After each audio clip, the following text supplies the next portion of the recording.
Hi hello ನಮಸ್ಕಾರ ಸ್ನೇಹಿತರೆ. Finally Sumana ಕತೆ ಅಂತೂ ಮುಗಿಯೋದಂತೂ ಶತಸಿದ್ಧ. ಬಿಕಾಸ್ ಸುಮನನ ಬಟ ಬಯಲು ಮಾಡೋ ತನಕ ಯಾವುದೇ ಕಾರಣಕ್ಕೂ ಕೂಡ ಇಲ್ಲಿ ಸಾಧನ ಮಾನವಾಗಿರ್ತಾಳೆ ಅಂತ ಅನ್ನಿಸ್ತಾನೆ ಇಲ್ಲ. ಒಂದಲ್ಲ ಒಂದು ಪ್ರಯತ್ನವನ್ನು ಮಾಡ್ತಾನೆ ಇದ್ದಾಳೆ. ಆ ಒಂದು ನೆಕ್ಸ್ಟ್ ಪ್ರಯತ್ನ ಏನು, ಅದರಲ್ಲಿ ಸಫಲಳಾಗ್ತಾಳ ಇಲ್ವಾ ತಿಳ್ಕೊಬೇಕು ಅಂದರೆ ಈಗಲೇ ನಮ್ಮ ಚಾನಲ್ನ ಸಬ್ಸ್ಕ್ರೈಬ್ ಮಾಡಿ ಈ ಒಂದು ವಿಡಿಯೋವನ್ನು ಪೂರ್ತಿಯಾಗಿ ನೋಡಿ. ಇಲ್ಲಿ ಸಾಧನ ತನ್ನ ಫ್ರೆಂಡ್ನ ಮೀಟ್ ಮಾಡೋಕ್ಕೆ ಬಂದಿದ್ದಾಳೆ. She is a doctor. ಅವಳ ಹತ್ರ ಒಂದು ಸ್ಟ್ರಿಪ್ಸನ್ನ ತೋರಿಸಿದ್ರೆ ಖಂಡಿತ ಟ್ಯಾಬ್ಲೆಟ್ ಸ್ಟ್ರಿಪ್ರನ್ನು ನೋಡಿ ಯಾಕೆ ಅದನ್ನು ತೊಗೊಳ್ಳೋದು, ಮದುವೆ ನಂತರ ಅದು ಮಗು ನಂತರನ ಅಥವಾ ಮಗು ಆದಮೇಲೆ ತೊಗೊಳ್ಳೋದಾ ಅನ್ನೋದು ಗೊತ್ತಾಗುತ್ತೆ ಅಂತ. ಬಟ್ ಸ್ಟ್ರಿಪ್ಸನ್ನು ಹುಡುಕ್ತಾಳೆ, ಬಟ್ ಕಾಣಿಸ್ತಿಲ್ಲ. ಏನದು ಮರ್ತು ಬಂದಿದೆಯಾ ಇರಬಹುದು ಅಂತದಾಗ, ಇಲ್ಲ ಮರ್ತು ಬಂದಿಲ್ಲ, ನಿಜವಾಗ್ಲೂ ತೊಗೊಂಡು ಬಂದಿದ್ದೆ ಅಂದಾಗ ಹೌದು. ಇದಕ್ಕೆ ಕಾಂಬಿನೇಷನ್ಸ್ ಕೊಟ್ಟಿರ್ತಾರೆ, ಇನ್ನೂ ಕೂಡ ಟ್ಯಾಬ್ಲೆಟ್ಸ್ ಇರುತ್ತೆ, ಹೋಗಿ ಚೆಕ್ ಮಾಡಿ ಗೊತ್ತಾಗುತ್ತೆ. ತಕ್ಷಣ ಒಂದು ಸ್ಕ್ರೀನ್ಶಾಟ್ನ ನನಗೆ ಕಳಿಸುವ ಅಂತ ಡಾಕ್ಟರ್ ಫ್ರೆಂಡ್ ಕೂಡ ಹೇಳ್ತಾರೆ. ನಂತರ ಏನಾಯಿತು ಏನು ಅಂತ ಅನ್ಕೋತಿದ್ರೆ ಫೈನಲಿ ಆ ಒಂದು ಸ್ಟ್ರಿಪ್ ಚೀಟಿಯನ್ನು ತೊಗೊಂಡು ಬಂದು ಸುಮ್ಮನೆ ಕೈ ಕೊಟ್ಟಿದ್ದಾರೆ. ಫೈನಲಿ ಅವರಿಬ್ಬರು ಅದರಲ್ಲಿ ಗೆದ್ದಿದ್ದಾರೆ, ಫೈನಲಿ ಸೇವ್ ಆಗಿದ್ದಾರೆ. ಬಟ್ ಈ ಕಡೆ ಇನ್ನೇನು ಮಾಡ್ಬೋದು ಅಂತ ಅನ್ಕೋತಿದ್ರೆ ಒಂದು ಕಾಂಬಿನೇಷನ್ಸ್ ಟ್ಯಾಬ್ಲೆಟ್ಸ್ನ ಹುಡ್ಕೋದ್ರೆ ಖಂಡಿತ ಸಿಗುತ್ತೆ ಅಂತದಾಗೆ ಹೋಗಿ ಹುಡುಕ್ಬಿಟ್ರೆ ಖಂಡಿತ ನಾನೀಗ ತೊಗೋತಿರೋ ಟ್ಯಾಬ್ಲೆಟ್ಸೇ ಎಲ್ಲಿರುವುದು ಅದು ಗೊತ್ತಾಗ್ಬಿಡುತ್ತೆ ಅಂತ ಪ್ಯಾನಿಕ್ ಆಗ್ತಿದ್ದಾರೆ. ಆ ಒಂದು ಟ್ಯಾಬ್ಲೆಟ್ ಜಾಗಕ್ಕೆ ಒಂದು ಪ್ರೆಗ್ನೆನ್ಸಿ ಟ್ಯಾಬ್ಲೆಟ್ ಇದ್ರಾಯಿತು ಅಂದಾಗೆ ಅದ್ರ ಒಳಗಡೆ ಟೈಮ್ ಒಳಗಡೆ ನಾವು ಹೋಗಿ ಇಡಬೇಕಲ್ವ ಅಂತ ಯೋಚನೆ ಮಾಡ್ತಿದ್ರೆ ಆ ಟ್ಯಾಬ್ಲೆಟ್ಸ್ ಕೂಡ ನನ್ನ ಹತ್ರ ಇಲ್ಲ ಅಂತ ಹೇಳ್ತಿದ್ದಾಳೆ ಸುಮನ. ಅದಕ್ಕೆ ಮೆಡಿಕಲ್ ಸ್ಟೋರ್ಗೆ ಹೋಗಿ ತೊಗೊಂಡು ಹೋಗೋಣ ಅಂದರೆ ಟ್ಯಾಬ್ಲೆಟ್ ಸ್ಟ್ರಿಪ್ ಮನೇಲಿದೆ ಅಂತ ಹೇಳ್ತಿದ್ದಾಗೆ. ಸ್ಲಿಪ್ ಮನೇಲಿದೆ ಅಂದರೆ ಪ್ರಿಸ್ಕ್ರಿಪ್ಷನ್, ಆದರೆ ನನ್ನ ಹತ್ರ ಒಂದು ಫೋಟೋ ಇದೆ. ಬಿಕಾಸ್ ತೀರ್ಥ ಸಾಹೇಬ್ರಿಗೆ ಒಮ್ಮೆ ಹೇಳಿದರು, ಹಾಗಾಗಿ ಇಟ್ಕೊಂಡಿದ್ದೆ. ಇದನ್ನು ತೊಗೊಂಡೋಗಿ ಮೆಡಿಕಲ್ ಸ್ಟೋರಲ್ಲಿ ಟ್ಯಾಬ್ಲೆಟ್ಸ್ ತೊಗೊಂಡೋಗಿ ಸಾಧನ ಮೇಡಮ್ ಬರೋಕ್ಕೂ ಮುನ್ನ ಇಟ್ಬಿಡೋಣ ಅಂತ ಇಬ್ಬರು ಕೂಡ ಪ್ಲ್ಯಾನ್ ಮಾಡ್ಕೋತಾರೆ. ಆದರೆ ನಮಗೂ ಮುನ್ನ ಸಾಧನ ಹೋಗ್ಬೋದು ಅಂತ ಅಂದ್ಕೊಂಡಿದ್ದೆ ಚುಟ್ಟಿ ಅವರು. ಅವರ ಒಂದು ಗಾಡಿಗೆ ಬಟ್ಟೆನ ತುರುಕ್ಬಿಡ್ತಾರೆ ಸ್ಟಾರ್ಟ್ ಆಗಬಾರ್ದು ಅಂತ. ನಂತರ ಮತ್ತೆ ಸುಮ್ಮನೆ ಹಾಗೆ ಚಿಟ್ಟೆ ಇಬ್ಬರು ಕೂಡ ಹೊರಡ್ತಾರೆ. ಸ್ವಲ್ಪ ಗಾಡಿ ಸ್ಟಾರ್ಟಾಗಿ ಬರೋಷ್ಟರಲ್ಲಿ ಗೊತ್ತಾಗಿ ಸ್ಟಾರ್ಟ್ ಆಗೋಷ್ಟರಲ್ಲಿ ನಾವು ಮನೇಲಿದ್ದು ಕೆಲಸ ಮುಗಿಸ್ಕೋಬಹುದು ಅಂತ. ಅದೇ ರೀತಿ ಸಾಧನ ಬರ್ತಾಳೆ, ಗಾಡಿನ ಸ್ಟಾರ್ಟ್ ಮಾಡೋಕ್ಕೆ ನೋಡ್ತಿದ್ದಾಳೆ, ಸ್ಟಾರ್ಟ್ ಆಗ್ತಿಲ್ಲ. ಅಷ್ಟರಲ್ಲಿ ಒಬ್ಬರು ಬಂದು ಎಲ್ಲ ರೀತಿ ಗಾಡಿ ಚೆಕ್ ಮಾಡ್ತಾರೆ. ನಂತರ ಹಿಂದೆ ಹೋಗಿ ನೋಡಿದ್ರೆ ಬಟ್ಟೆ ತುರ್ಕಿರ್ತಾರೆ. ಇದನ್ನು ಯಾರು ಮಾಡಿರ್ಬೋದು ಅಂತಿದ್ದಾಗೆ ರೆಸ್ಟೋರೆಂಟ್ ಅವರೇ ಮಾಡಿರ್ಬೋದು, ತುಂಬ ಹೊತ್ತಿಲ್ಲದಿದ್ದರೆ ಅವ್ರಿಗೆ ಬಿಸ್ನೆಸ್ ಆಗುತ್ತೆ ಅಂತ ಆ ರೀತಿ ಇವಾಗ ಮಾಡ್ತಿರ್ತಾರೆ ಅಂತ ಹೇಳ್ತಾರೆ. ಸರಿಯಾಯಿತು ಅಂತ ಅಂದ್ಕೊಂಡಿದ್ದೆ. ಸಾಧನ ಮನೆಗೆ ಬರ್ತಿದ್ದಾಳೆ. ಅದರ ನಡುವೆ ಈ ಕಡೆ ಚುಟ್ಟಿಯಣ್ಣ ಮತ್ತು ಸುಮ್ಮನೆ ಇಬ್ಬರು ಕೂಡ ಮೆಡಿಕಲ್ ಸ್ಟೋರ್ಗೆ ಹೋಗ್ತಾರೆ. ಮೆಡಿಕಲ್ ಸ್ಟೋರ್ಗೆ ಹೋಗಿ ಆ ಒಂದು ಟ್ಯಾಬ್ಲೆಟ್ಸ್ ಎಲ್ಲವನ್ನ ಕೂಡ ತೊಗೋತಾರೆ. ನಂತರ ಈ ಕಡೆ ಟ್ಯಾಬ್ಲೆಟ್ಸ್ ತೊಗೊಂಡು ಮನೆಗೆ ಬರ್ತಿದ್ರೆ ಆಲ್ರೆಡಿ ಸಾಧನ ಮನೆಗೆ ಬಂದಿದ್ದಾಳೆ.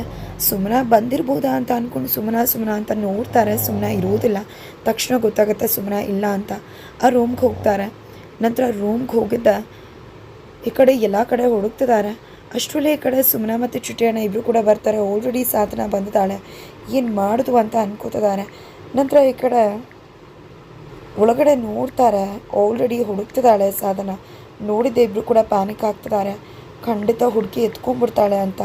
ಎಲ್ಲಿಟ್ಟಿರ್ಬೋದು ಅಂತ ಶತಾಯಗತಾಯ ಹುಡುಕಿ ಎಲ್ಲಿಟ್ಟಿದ್ದಾಳೆ ಅನ್ನೋದನ್ನು ಪತ್ತೆ ಮಾಡ್ತಾಳೆ. ನಂತರ ಅದನ್ನು ತೆಗೆದು ಫೋಟೋ ತೆಕ್ಕೋಬೇಕು ಅಂತ ಹೋಗ್ತಾಳೆ. ಅಷ್ಟರಲ್ಲಿ ಕಾಲ್ ಬರುತ್ತೆ. ಏನಿದು ಇವ್ರು ಯಾಕೆ ಕಾಲ್ ಮಾಡ್ತಿದ್ದಾರೆ ಅಂತ ಅಂದ್ಕೊಂಡಿದ್ದೆ. ಅದನ್ನು ಅಲ್ಲೇ ಇಟ್ಟು ಈ ಕಡೆ ಹೊರಡೋಕೆ ನೋಡ್ತಾಳೆ. ಅದಕ್ಕೂ ಮುನ್ನೆ ಚುಟಿಯಣ್ಣ ನೀನು ಹೋಗು, ಆಗ ಅವಳು ಟ್ಯಾಬ್ಲೆಟ್ಸ್ ಬಿಟ್ಬಿಡ್ತಾಳೆ ಅಂದಾಗ ಖಂಡಿತ ನನಗೆ ಯಾಕೋ ಅವಳು ಟ್ಯಾಬ್ಲೆಟ್ಸ್ ಬಿಡ್ತಾಳೆ ಅಂತ ಅನ್ನಿಸ್ತೀನಿ ಚುಟಿಯಣ್ಣ ಅಂತ ಹೇಳ್ತಾರೆ. ದೇವ್ರದ ಏನೋ ಕಾಲ್ ಬರುತ್ತೆ. ಅಲ್ಲೇ ಟ್ಯಾಬ್ಲೆಟ್ಸ್ ಇಟ್ಟು ಸಾಧನ ಹೊರಗಡೆ ಹೋಗ್ತಾಳೆ, ಮಾತಾಡ್ತಿದ್ದಾಳೆ. ಅಷ್ಟರಲ್ಲೇ ಈ ಕಡೆ ಹೋಗಿ ಟ್ಯಾಬ್ಲೆಟ್ಸ್ನ ಎಕ್ಸ್ಚೇಂಜ್ ಮಾಡಿಬಿಡಬೇಕು ಅಂತ ಇಬ್ಬರು ಕೂಡ ಅನ್ಕೋತಾರೆ. ನಂತರ ಟ್ಯಾಬ್ಲೆಟ್ಸ್ ಇದೆಯಲ್ಲ ಚುಟಿಯಣ್ಣ ಕೊಡಿ ಅಂದಾಗ ನಾನು ಅಲ್ಲೇ ಕೊಟ್ಟನಲ್ಲ ತಂಗವ ನಿಮಗೆ ಅಂತ ಹೇಳ್ತಿದ್ದಾರೆ. ನನಗೆ ಕೊಟ್ಟರೆ ನಿಮ್ಮ ಹತ್ರನೇ ಇರಬೇಕು ಅಂತದಾಗೆ ಚೆಕ್ ಮಾಡ್ತಾರೆ. ಅದು ಚುಟಿಯಣ್ಣ ಹತ್ರನೇ ಇರುತ್ತೆ. ಅದಕ್ಕೂ ಮೊದಲು ಎಲ್ಲಿ ಬಿಟ್ಬಿಟ್ಟು ಆಟೋದಲ್ಲಿ ಅಂತ ಪ್ಯಾನಿಕ್ ಆಗಿರ್ತಾರೆ. ಫೈನಲಿ ಅದು ಚುಟಿಯಣ್ಣ ಹತ್ರನೇ ಇರುತ್ತೆ. ನಂತರ ಈ ಕಡೆ ಚುಟಿಯಣ್ಣ ನೀನು ಇಲ್ಲೇ ನಿಂತ್ಕೊಂಡು ನೋಡ್ಕೊಂಡು ನಾನು ಹೋಗಿ ಚೇಂಜ್ ಮಾಡಿ ಬಂದುಬಿಡ್ತೀನಿ, ಅವಳು ಬರ್ತಿದ್ರೆ ಹೇಳಿಬಿಡು ಅಂತ ಹೇಳಿ ಹೋಗ್ತಾರೆ. ಸರಿ ಅಂತ ಚುಟಿಯಣ್ಣ ಹೊರಗಡೆನೇ ನಿಂತು ಕಾಯ್ತಿದ್ದಾರೆ. ಆ ಕಡೆ ಹೋಗಿ ಸುಮ್ಮನೆ ಟ್ಯಾಬ್ಲೆಟ್ಸ್ನೆಲ್ಲ ಚೇಂಜ್ ಮಾಡ್ತಿದ್ದಾಳೆ. ನಂತರ ಈ ಕಡೆ ಅಷ್ಟು ಕಾಲ್ಗೆ ಬಂದ ತಕ್ಷಣ ಹೋದ್ಲು ಅಂದರೆ ಅದು ಯಾರು ಕಾಲ್ ಆಗಿರ್ಬೋದು ಅಂದರೆ ಮಿನಿಸ್ಟರ್ ಕಾಲ್ ಆಗಿದೆ. ಮಿನಿಸ್ಟರ್ ಅಲ್ಲಿ ಕಾಶಿನ ಸಾಯಿಸಬೇಕು ಅಂತ ಅಂದ್ಕೊಂಡಿದ್ದಾರೆ. ನೀನು ಬದುಕಿದ್ರೆ ತಾನೇ ಎಲ್ಲ ಸತ್ಯ ರಿವೀಲ್ ಆಗೋದು. ನಾನು ಹೇಳಿದ್ದೆ ಅಲ್ವಾ ನೀನು ಬಚ್ಚಿಟ್ಕೊಂಡಿರಬೇಕು ಅಂತ, ಆದರೂ ಕೂಡ ನೀನು ಹೇಗೆ ಆಚೆ ಬಂದೆ ಅಂತಿದ್ರೆ ಆ ಕಡೆ ಕಾಶು ಇಲ್ಲ ಸರ್, ನಾನು ಸತ್ಯ ಹೇಳ್ತಿರ್ಲಿಲ್ಲ ಸರ್, ದುಡ್ಡಿನ ಅವಶ್ಯಕತೆ ಇತ್ತು ಅದಕ್ಕೋಸ್ಕರ ಬಂದುಬಿಟ್ಟೆ, ದಯವಿಟ್ಟು ಕ್ಷಮಿಸ್ಬಿಡಿ, ಇನ್ನೆಂದೂ ಕೂಡ ಬರೋದಿಲ್ಲ ಅಂತ ಹೇಳಿರ್ತಾರೆ. ಹಾಗಾಗಿ ಇಲ್ಲಿ ಮಿನಿಸ್ಟ್ರು ಸಾಧನಾಗೆ ಕಾಲ್ ಮಾಡಿ ನಿಮ್ಮ ಹುಡುಗ ನೋಡಿ ಏನು ಮಾಡಿದ್ದಾನೆ ಅಂತ ಇನ್ನೇನು ನಾನು ನೀವು ಎಲ್ಲ ಸಿಕ್ಕಾಕೊಂಡ್ಬಿಡ್ತಿದ್ವಿ. ಆಲ್ರೆಡಿ ತೀರ್ಥಾಗೆ ಅನುಮಾನ ಬಂದಿದೆ. ಎಂಥ ಎಡವಟ್ ಆಗ್ತಿತ್ತು ಗೊತ್ತಾ, ಅದಕ್ಕೋಸ್ಕರ ಇವನ್ನ ಮುಗಿಸ್ಬೇಕು ಅಂತ ಅಂದ್ಕೊಂಡಿದ್ವಿ ಅಂತ ಹೇಳ್ತಾರೆ. ನಂತರ ಈ ಕಡೆ ತೊಗೊಳ್ಳಿ, ನೀವೇ ಮಾತಾಡಿ ಅಂತ ಕಾಶಿಗೆ ಫೋನ್ ಕೊಟ್ಟಾಗ, ಪ್ಲೀಸ್ ಮೇಡಮ್ ನನ್ನನ್ನು ಸಾಯಿಸ್ಬಿಡಿ ಅಂತ ಹೇಳಿ ಮೇಡಮ್. ದುಡ್ಡಿನ ಅವಶ್ಯಕತೆ ಇತ್ತು, ಖಾಲಿ ಆಗಿತ್ತು, ಅದಕ್ಕೋಸ್ಕರ ಹೋಗಿದ್ದೆ ಅಷ್ಟೇ.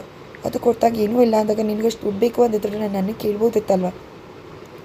ಈ ಕೆಲಸ ಎಲ್ಲ ಯಾಕೆ ಮಾಡಿದೆ ಅಂತ ರೇಗ್ತಿದ್ದಾರೆ ಈ ಕಡೆ ಸಾಧನ. ನಂತರ ಪ್ಲೀಸ್ ಮೇಡಮ್ ನನ್ನನ್ನು ಸಾಯಿಸಿ ಅಂತ ಹೇಳಬೇಡಿ ಮೇಡಮ್ ಅಂತದಾಗೆ, ಪ್ಲೀಸು ಸಾಯಿಸ್ಬಿಡಿ, ಏನೋ ಗೊತ್ತಿಲ್ಲದೆ ತಪ್ಪು ಮಾಡಿಬಿಡ್ತಾನೆ, ಇನ್ನೊಮ್ಮೆ ಈ ರೀತಿ ಆಗದಿರುವಾಗೆ ನಾನು ನೋಡ್ಕೋತೀನಿ ಅಂತ ಹೇಳ್ತಾರೆ. ಸರಿ ಆಯಿತು, ನೀವು ಹೇಳಿದ ಮೇಲೆ ಬಿಡಿ ಆಯಿತು, ಆದರೆ ಇನ್ನು ಮುಂದೆ ಈ ರೀತಿ ಆಗಬಾರ್ದು, ಆ ರೀತಿ ನೋಡ್ಕೊಳ್ಳಿ, ಇಲ್ಲಾಂದರೆ ತೀರ್ಥಾಗೆ ಅನುಮಾನ ಬಂದುಬಿಡುತ್ತೆ, ಇಬ್ಬರು ಕೂಡ ರೆಡ್ ಹ್ಯಾಂಡ್ ಆಗಿ ಲಾಕ್ ಆಗಿಬಿಡ್ತೀವಿ ಅಂತ ಹೇಳ್ತಾರೆ.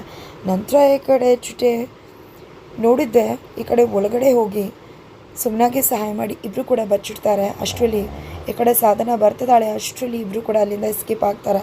ನಂತರ ಸಾಧನ ಬಂದಿದ್ದೆ ಒಳಗಡೆ ನೋಡ್ತಾರೆ, ಆಲ್ರೆಡಿ ಟ್ಯಾಬ್ಲೆಟ್ಸ್ ಚೇಂಜ್ ಆಗಿದೆ. ಆ ಟ್ಯಾಬ್ಲೆಟ್ಸ್ ನೋಡಿದೆ ಎಲ್ಲ ಕೂಡ ಸ್ಕ್ರೀನ್ಶಾಟ್ ತೊಗೋತಾಳೆ. ನಂತರ ಇಬ್ಬರು ಕೂಡ ಹೊರಗಡೆ ನಿಂತು ನೋಡ್ತಿದ್ದಾರೆ ಸುಮ್ಮನೆ ಹಾಗೆ ಚುಟೆಯನ್ನು. ನಂತರ ಇಬ್ಬರು ಕೂಡ ಕೆಳಗಡೆ ಹೋಗ್ತಾರೆ, ಸಾಧನ ಮೇಲ್ಗಡೆ ರೂಮ್ಗೆ ಹೋಗ್ತಾಳೆ. ನಂತರ ಥ್ಯಾಂಕ್ಸ್ ಚುಟೆಣ್ಣ, ನಿಮ್ಮಿಂದನೇ ಎಲ್ಲ ಆಗಿದ್ದು, ನೀವು ನನ್ನ ಜೊತೆ ಇರಲಿಲ್ಲ ಅಂತಿದ್ರೆ, ಇಷ್ಟೆಲ್ಲ ಮಾಡಲಿಲ್ಲ ಅಂತಿದ್ರೆ ಖಂಡಿತ ಸಿಕ್ಕಾಕೊಂಡ್ಬಿಡ್ತಿದ್ದೆ.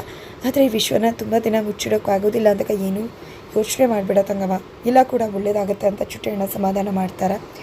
ನಂತರ ಈ ಕಡೆ ಸಾಧನ ಹೋಗಿ ಟ್ಯಾಬ್ಲೆಟ್ಸ್ ತೆಗೆದು ಫ್ರೆಂಡ್ಗೆ ಕಳಿಸಿ ಫೋನ್ ಮಾಡ್ತಾಳೆ, ಕಳಿಸಿದ್ದೀನಿ ನೋಡುವ ಅಂತ. ಈ ಟ್ಯಾಬ್ಲೆಟ್ಸ್ನ ಪ್ರೆಗ್ನೆನ್ಸಿ ಟೈಮಲ್ಲಿ ತೊಗೊಳ್ಳೋದು ಅಂದಾಗ ಇಲ್ಲ, ಅವಳು ಪ್ರೆಗ್ನೆಂಟ್ ಆಗ್ಲಿಕ್ಕೆ ಸಾಧ್ಯನೇ ಇಲ್ಲ, ಸರಿಯಾಗಿ ನೋಡು ಅಂದಾಗ ನಾನು ಸರಿಯಾಗಿ ನೋಡ್ತಿದ್ದೀನಿ ಅಂತ ಹೇಳ್ತಾರೆ. ಇದರಿಂದಾಗಿ ಸಾಧನಾಗೆ ಶಾಕ್ ಆಗುತ್ತೆ, ಇದಕ್ಕೆ ಸಾಧ್ಯ, ಅವಳು ಪ್ರೆಗ್ನೆಂಟ್ ಅಲ್ಲ, ಹಾಗಿದ್ರೆ ಟ್ಯಾಬ್ಲೆಟ್ಸ್ ಏನಾದ್ರು ಚೇಂಜ್ ಮಾಡಿಬಿಟ್ಲ ಅಂತ ಅನುಮಾನ ಬರ್ತದೆ.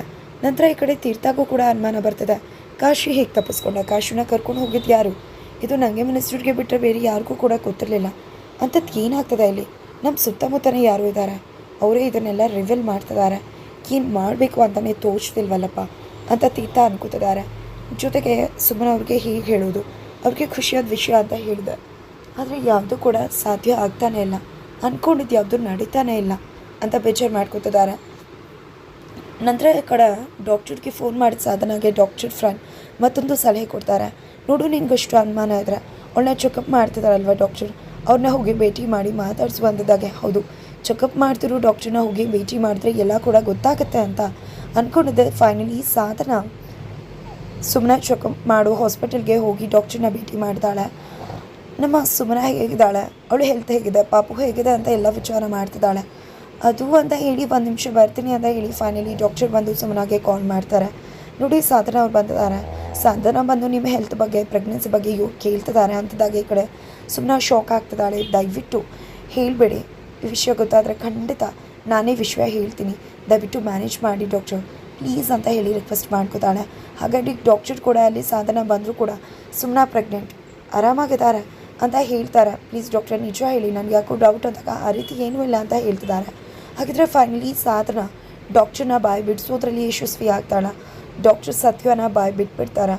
ಸುಮ್ಮನೆ ಸಾಧನ ಕೈಗೆ ಲಾಕ್ ಆಗ್ತಾಳೆ. ಏನಾಗುತ್ತೆ ತಿಳ್ಕೊಬೇಕು ಅಂದರೆ ಈಗಲೇ ನಮ್ಮ ಚಾನಲ್ನ ಸಬ್ಸ್ಕ್ರೈಬ್ ಮಾಡಿ, ಹಾಗೆ ಮುಂದಿನ ವಿಡಿಯೋಗೋಸ್ಕರ ವೇಟ್ ಮಾಡೋದನ್ನು ಮರೆಯಬೇಡಿ.